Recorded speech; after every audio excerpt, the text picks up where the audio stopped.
Welcome to the Lessons Learned for Vets podcast page. My name is Lori Norris, and I created this show for you. I want this show to serve as a source of advice and guidance as you navigate the military transition path. I want you to know that you're not alone with what you're going through, and I want you to know that there is only one right way to transition out of the military, and that is the way that you choose to do it. We're just here to help smooth the path ahead of you and advise you about any bumps in the road that you might come across. So if you enjoy this video, please give us a like, subscribe to our page, and I encourage you to go to your favorite podcast provider and listen to the full episode of this show. You can also visit our website at www.ll4forvets.com. I promise you will get some great information. So many people land a job and then they just stop all networking. And so what's your motivation for staying active with your network? So I think I'm already a huge extrovert. I never had the word introvert associated with me ever, except for when it came to public speaking. Sometimes I didn't know how to do it with so many people out in the crowd. Until I learned how to do some public speaking, I was like, oh, I got it. I can get up on stage and bam, whip it right out, make it happen. But so why am I still so active on LinkedIn? Well, I connect with a lot of people. I connect with people all the time, right? And usually the people I connect with, they have like 20 connections, 40 connections, maybe 120. They usually all have less than 500, right? And then the algorithm of 500, I don't know. It's maybe because you see more content. That's why it's so awesome. I mean, I push 500.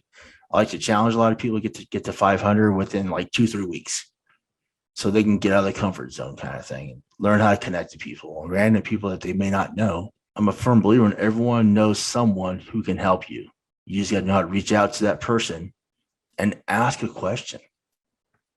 I mean, I may not be able to help with HR, but I know 3 or 4 people who work HR at my company. I know their names. They're all retired military. I can reach out to those people and say, hey, what's going on? Hey, I got some help. Hey, I got a question. Hey, how can you help this person kind of thing? Yeah, sure. Send them my way. I'm not an HR guy. I'm a cyber guy. But you need to know people. You need to make connections because everyone knows someone. So why do I keep connecting with a bunch of random people that have a few connections? Because I feel that if you have 20, 40 connections, you don't see a lot of new content. You don't see a lot of new material.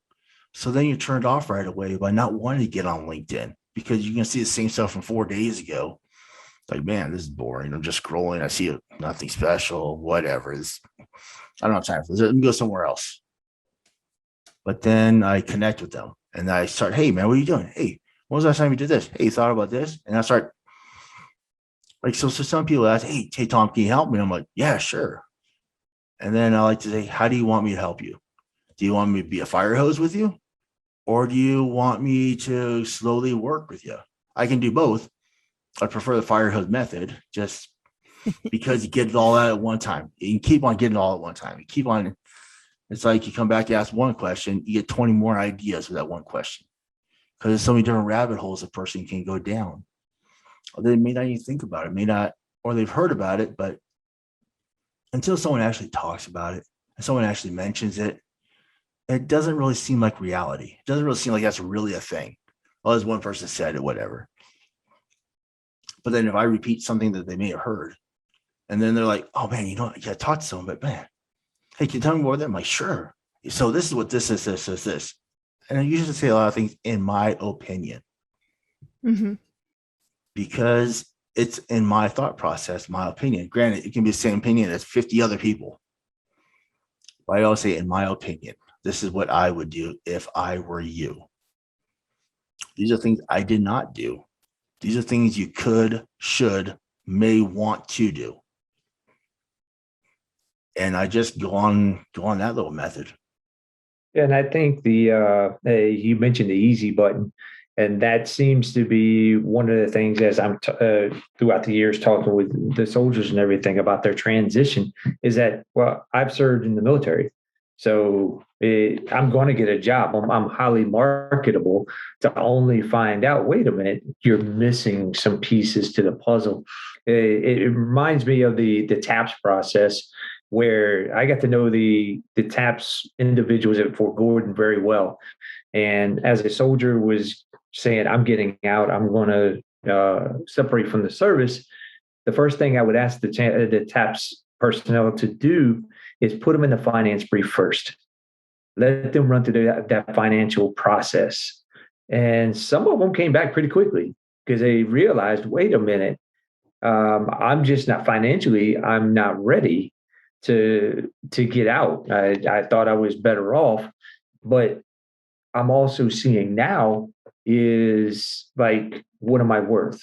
How much money should I be getting? I'm making over six figures today. Well, if I'm making over six figures today, then I should be able to get out and come into the private sector and make over six figures when I transition out. To only find, sometimes you're not going to find those jobs immediately. You've got to build up to that to get to that level where some of us are stubborn and we say, well, if I can't get that six figures coming out, then I'm just going to go somewhere else. And you could spend months after transition to keep searching for that diamond in the rough, and you're just never come across it. Yeah, you're right. Part of that like research and preparation process has to be in determining the value of your skills in that market sector. And that will help you prepare for knowing your worth and negotiating your salary and being realistic about it. And I'll also ask you to be realistic with yourself and as to what you need, right? So let me explain. I was talking with someone over the weekend. He's an E8, getting ready to retire from the Air Force. And he said, I have to have a job. And he and I are friends. We've known each other for a while. And I said, but let's hit the brakes for a minute.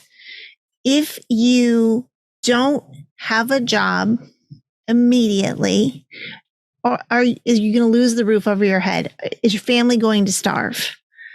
If you look at the money that you're going to get in your retirement and your wife is gainfully employed, like, do you need a job or do you just feel like you need a job? It's don't knee-jerk reaction. Take the first thing that's offered to you because you feel compelled that you have to have a position immediately. There's nothing wrong with having a break. And so I want you to also look at finances from the other direction. Like, yes, you have market value and maybe your market value is six figures, but do you want the pressure and the stress that comes with that six figures also? Right. So I think that's part of that process of like really researching and doing some, self-assessment as well. I've talked to someone the other day. He's like, I haven't stayed in any of the jobs I've landed because I haven't found the right place for me. And honestly, I don't need the money. That's a great place to be. And so, but I know some people that are like, I have to stay here whether I'm happy or not because I need the money. And so we've got to figure out where you're at in your finances, your personal finances, so that you can make the right decision for you and your family as well. Everyone thinks, okay, I have to pick a SkillBridge in the company where I want to be forever. And that'd be great if it led to a position, but it doesn't have to. So where do you feel like you struggled the most in your transition? What were some of the most challenging parts for you? Looking back, I think the most challenging part that I had was decompressing myself from the military. So like the program that I recommend to everyone I talk to, especially senior officers or senior non-commissioned officers who are retiring, is the Commit Foundation. Because the one thing that I learned from that is they help you along the way with a lot of different things. But the primary purpose of that is to help you deinstitutionalize yourself. Because I was somebody before I joined the Army. Everybody is somebody before they joined. So who is that person, right? We all know who you are. Like as Major Clemmer, everybody knew who I was, but nobody knew who Mike was because we get so caught up in titles. So that's where I think I struggled the most, because I had just come out of a high pressure field grade military job before I retired. Like, that was my culminating assignment. I was taking that same level of intensity with everything I did. And I quickly realized that people don't operate like that. And so that's one of the things that I had to struggle with too, is slowing myself down and realizing that it was okay. I could still work and still do the things necessary without operating at breakneck speed or thinking other people had to do the same thing. Can you guys tell us a little bit about the programs that US Vet Wealth offers? Want to go first? Jen, do you want to give an intro to it? The reason I say that is because the one thing we recognize, just kind of a little more background as we were going through this process, is that that one problem I was solving, it happens to do around the military pension and the survivor benefit plan. We do other things, but that's really where I was like, okay, this is something that's missing. So I've been doing that for over a decade, offering alternative strategies to the survivor benefit plan. It's gotten way better, and right now we've really got something totally different than even what I was doing 5 years ago. That said, having the conversation, what happens is veterans come to me, or guys going through military retirement, and they've been in the brief. They hear about this thing. It's the first time they heard about it, and they're like, "Wait a minute, this math seems wonky, but I don't get it." And they start Googling, or they watch YouTube, and they'll find my video, and they inevitably ask me, is it worth it, right? And so, I ask them, and they're like, "Oh, the math." But that's not what it's really about. I mean, yeah, there's math, it's numbers, it's finances. That's the easy part of this. The hard part is really what we learned. And I'll let Jen talk a little bit more about that. Yes, I'm going to guess what you're implying. But no, seriously. So, with US Vet Wealth, the reason why we say financial services for career military families is because when the service member transitions, it's not just the service member that's transitioning. It's the spouse, it's the kids, it's their community of loved ones. Even if they're not actively serving, it's that emotional transition. There's so much to take into consideration. And, for me, my work at US Vet Wealth is primarily advocating for the military spouse and having them understand financial services. And the start for us is with the survivor benefit plan. Now, a lot of people opt in to the survivor benefit plan or keep it just because it's there, because, it's another one of our military benefits, not knowing that, you're actually like paying into the survivor benefit plan. So it's more of like a military cost than it is a benefit, which is a whole conversation for another time. But more importantly, it's kind of one of those benefits where you think, well, if it's not broken, let's not fix it. And when you think about the survivor benefit plan, most people think of it as a morbid conversation, like, planning for your will, your trust, right, planning for, burying your body, if some, your funeral.